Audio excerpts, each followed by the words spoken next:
Sorry to disturb you. No, please, doctor, come in. Just trying to find some way to say goodbye. Mr. and Mrs. Byron, there's something I wanted to ask you. Of course. Your daughter, she was in the process of trying to have a child. What? How do you know that? From her partner, Allison. I'd like to know if we could extract some of Cynthia's eggs so she and Allison can have the baby they're planning to. Doctor, I don't know what you're trying to do, but we'd appreciate it if you just leave us alone. I don't mean any disrespect. Well, then how could you even suggest such a reprehensible thing? Well, I didn't think it was reprehensible to suggest that you could actually have a grandchild. Huh.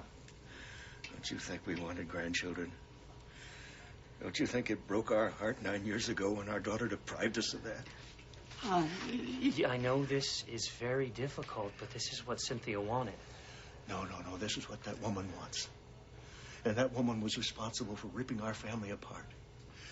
Now, I pray for my daughter's soul. I really do.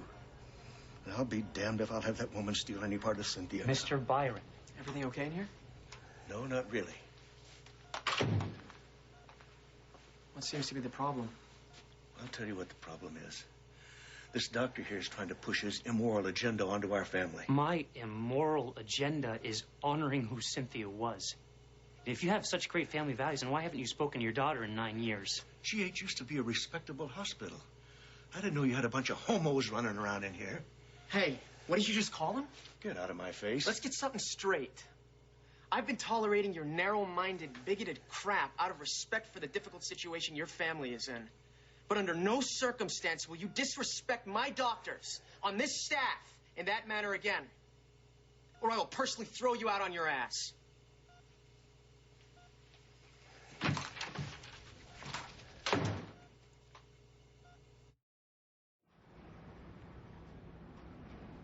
Since when do kids speak to their parents like that? I'm guessing since the beginning of time. She gets that from her mother. Well, from where I'm standing, she has a little bit of her father wrapped up in there, too. You think I'm a jerk, don't you? I don't make it a habit of sticking my nose into other people's business, but... Yeah, right.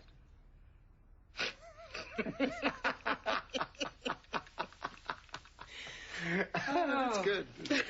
Listen. Kids say things.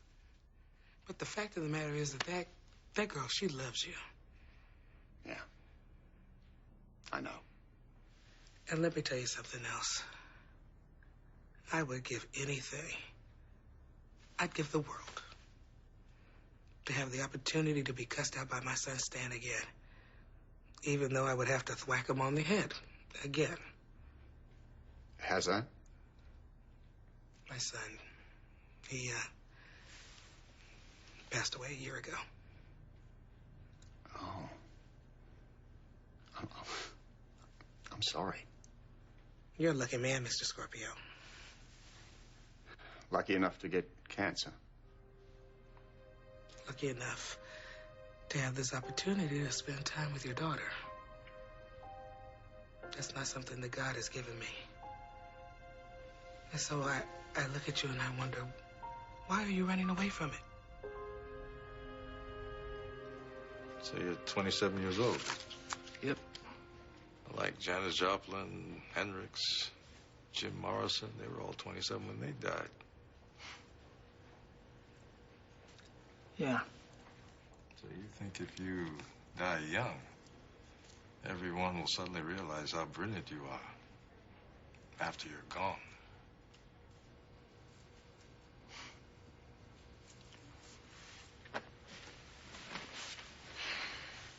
Son, dying young isn't why those guys are legends. They're legends because they lived. What do you mean? And they wrote songs about life. They were passionate because they lived life. You're a songwriter, right? Yeah.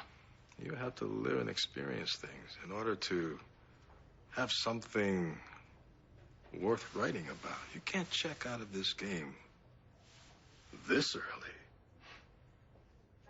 So how's my favorite little 5-year-old doing?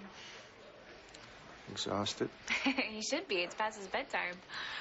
We actually came in to see Dr. Batra. Really? Mm-hmm. So she called... I'm sorry. I shouldn't cry. That's okay. I should have told you sooner. It's been difficult. Told me what? Stone has autism. Or some form of it. Jagger. You were right. That's weird. This is the first time I said it out loud, and my son is autistic. You know what? He's still an amazing little guy. Yeah. I owe you an apology. For what? For lashing at you the other day. I mean, you were just trying to help me. You know what? We're family. And sometimes families say things that they don't mean. And then they get over it. Thank you. Mm-hmm. See you later. Okay. Dr. McCullen, surgery, please. Dr. McCullen.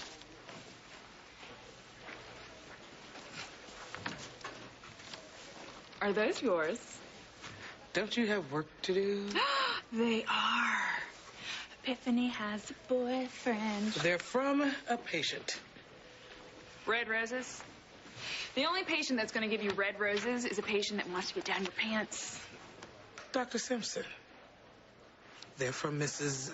Duchovny. The gallbladder surgery last week. She gave them to me before she left. Last week. Huh.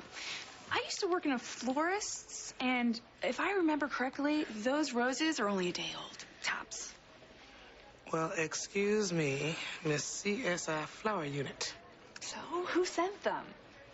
Come on, who's the guy? Is this someone we know? It's no one special. Yeah? Well, you guys dating? Is it serious? He's just a guy. Really? Yeah. We went out on one date. It was a total disaster. I don't think I'm going to see him again.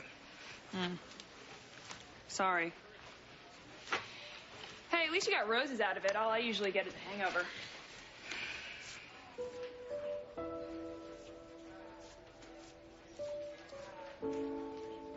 She clearly gave consent. She gave consent to donate organs. Eggs aren't organs. But they contain organelles. One could construe the two to be the How same. do we know that her partner's telling the truth? How do we know that she wanted to have a baby? Because I looked into her medical history, and she's been coming here for the last 6 months for fertility treatments. I don't know. There's no precedent for this. There's been no precedent against it either.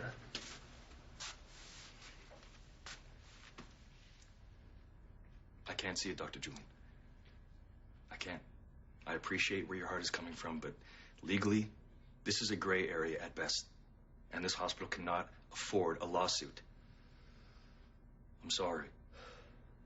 As doctors, we have to separate our personal feelings from the job. You know, everybody keeps saying that. But do we? I mean, isn't that exactly why I'm trying to be a doctor? With all due respect, Dr. Drake, it's easy for you. You're having a baby without even really trying that hard. But for me, I want to have a family someday, too. I want to get married. I want to have kids. But it's just not so simple because there are so many people standing in the way. I look at Cynthia and Allison and I think that could be me someday. And my family may not look the same as yours. But can I have one, too?